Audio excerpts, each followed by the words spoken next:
So the fact that I have my work on display here in the museum means that I can come and visit anytime I want, you know.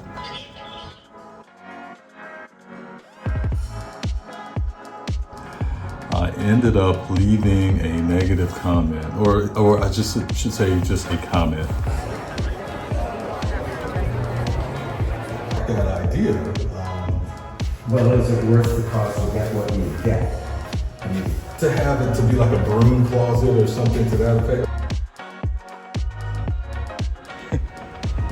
So I'm just picking this up kind of randomly. This is the first day of the vlog. And you know what I'm doing? I am headed to take a look at a space that could end up being a new studio, might end up being an event space or a gallery. Who knows? But I'm excited to go and take a look at it and see what the possibilities are. And I'll catch up with you guys in the next one.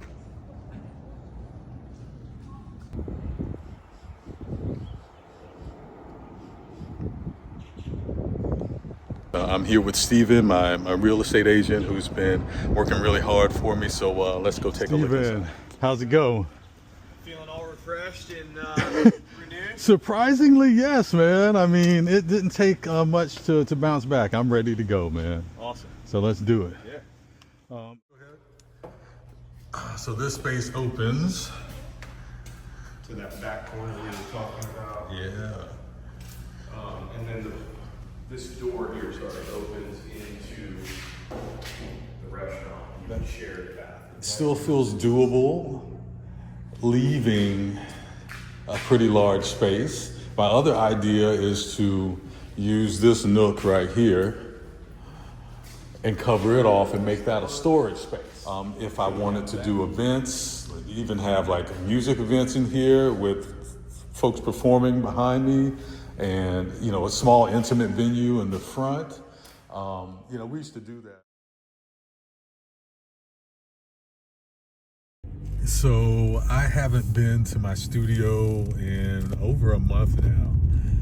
You know, I've been out of town traveling, getting inspiration for my new project that's coming up. So I've had fun doing that, but I just got back into town last night, around midnight or so, and I'm going to the studio to just check on it. You know, I'm pretty sure my plants are dead, but you know, they were too big for the space anyway, and I might be moving out of the space, so I just kind of want to start fresh.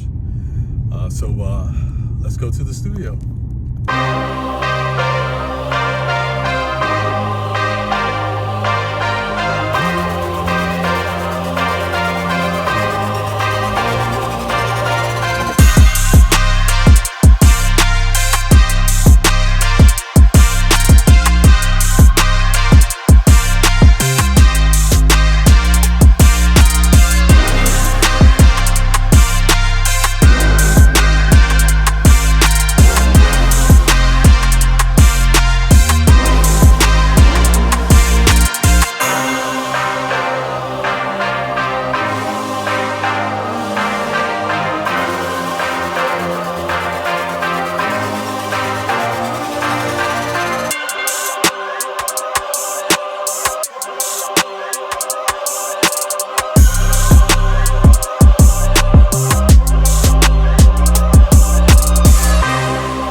Okay, so we're back in the studio, and what a lot of people don't realize about what I do is the fact that I'm an artist. Yes, I'm creative. I love coming up with new concepts, ideas, telling our stories, things that are socially significant and culturally significant.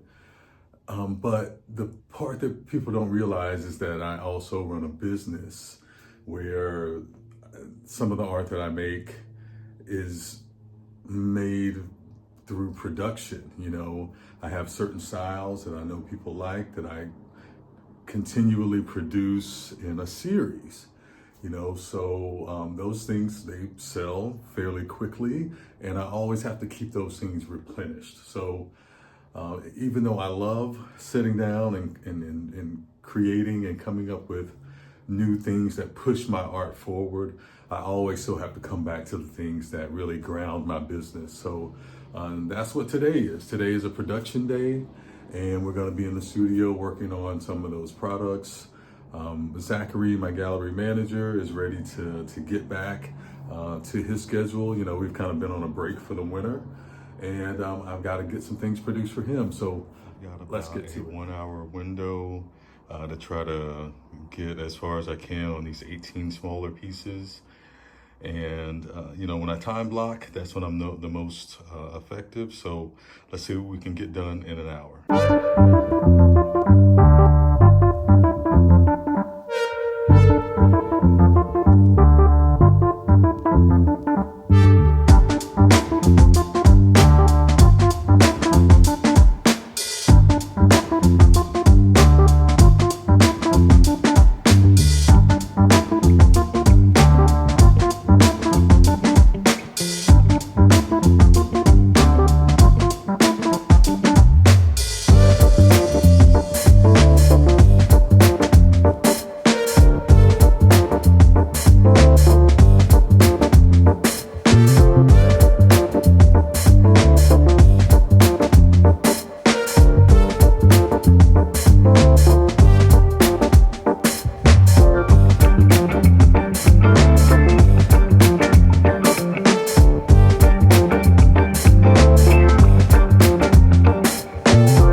To this next step of the painting process, what I want to do is chat with you guys more about the behind the scenes of my business.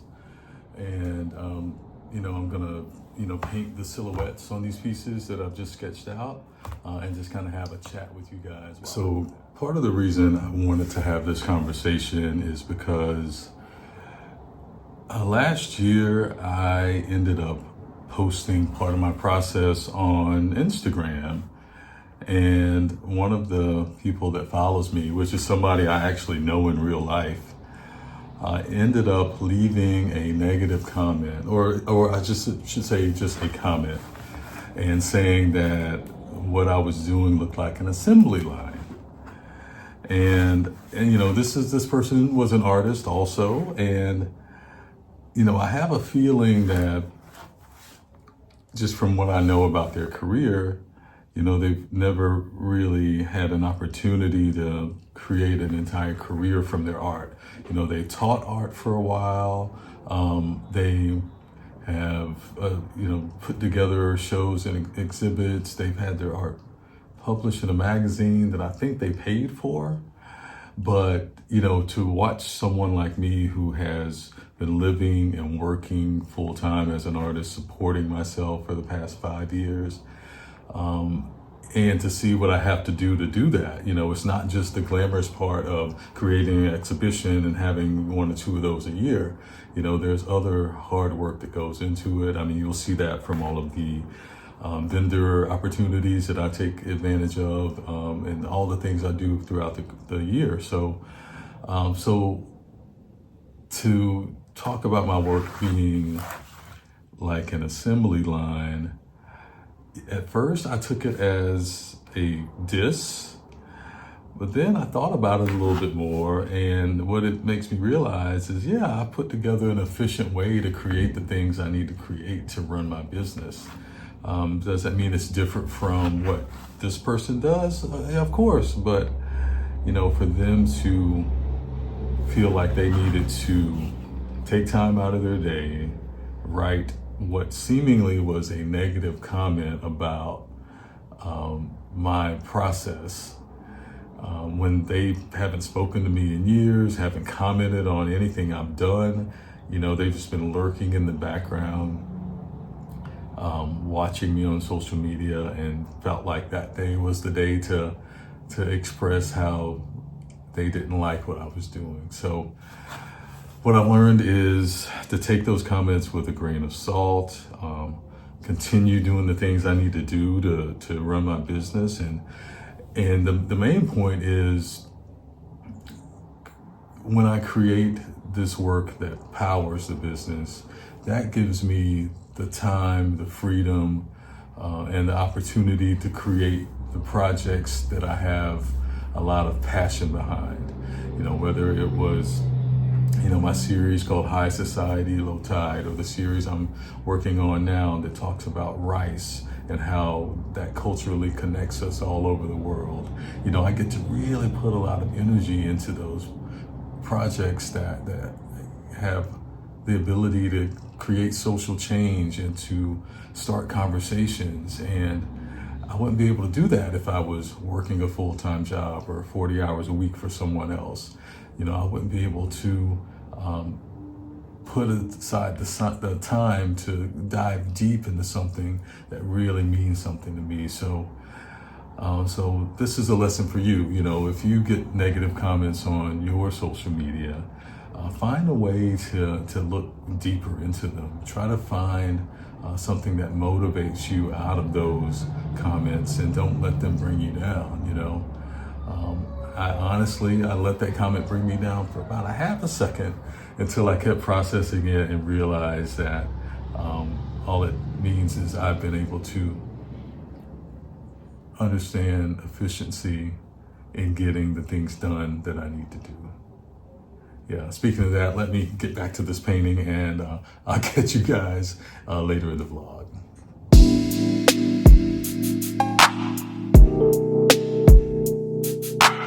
So I've wrapped up at the market today, and now I'm headed to the International African American Museum.